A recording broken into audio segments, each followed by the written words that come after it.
Quando eu falo em diagnóstico de enfermagem, a gente tem que refletir, né? Por que eu tenho que diagnosticar? Por que é tão importante? Por que tanta gente bate nessa tecla? Por que as professoras na sala de aula batem nessa tecla de diagnóstico de enfermagem? Por que os nossos conselhos sempre nos alertam?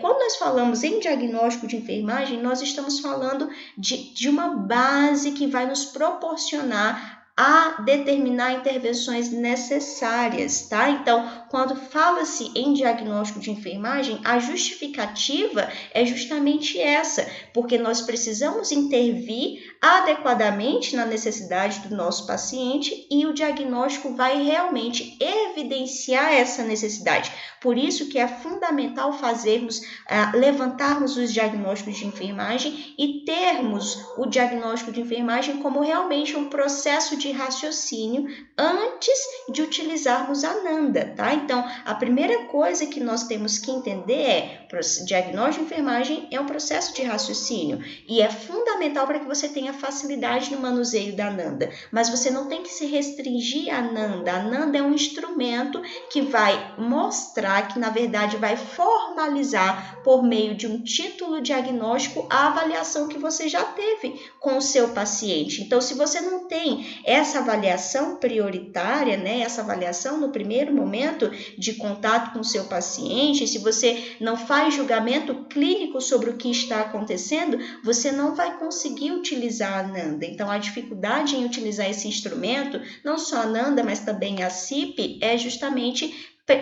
vem justamente por isso. Nós não temos um processo diagnóstico como raciocínio antes de utilizar essa taxonomia, tá? Então, é importante demais que você desenvolva o raciocínio clínico, o raciocínio crítico, para que você consiga julgar clinicamente o que está acontecendo com o seu paciente. E aí, julgando clinicamente, nós conseguimos encontrar um termo diagnóstico que reflete aquele julgamento clínico e, posteriormente, determinar as intervenções necessárias para a gente modificar o contexto do nosso paciente, tá bom?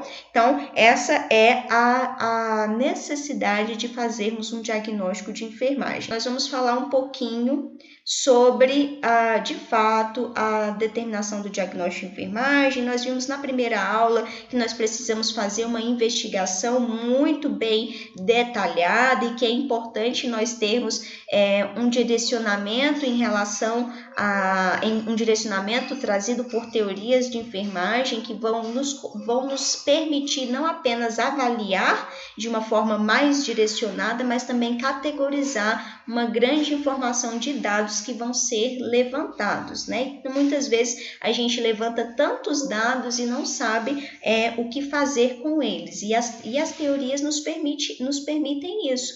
Avaliar, categorizar, e aí, categorizando de uma forma adequada, nós conseguimos fazer análises adequadas, tá? Então, essa é a importância da investigação do primeiro momento de avaliação do seu paciente, de ser realmente rico, tá bom?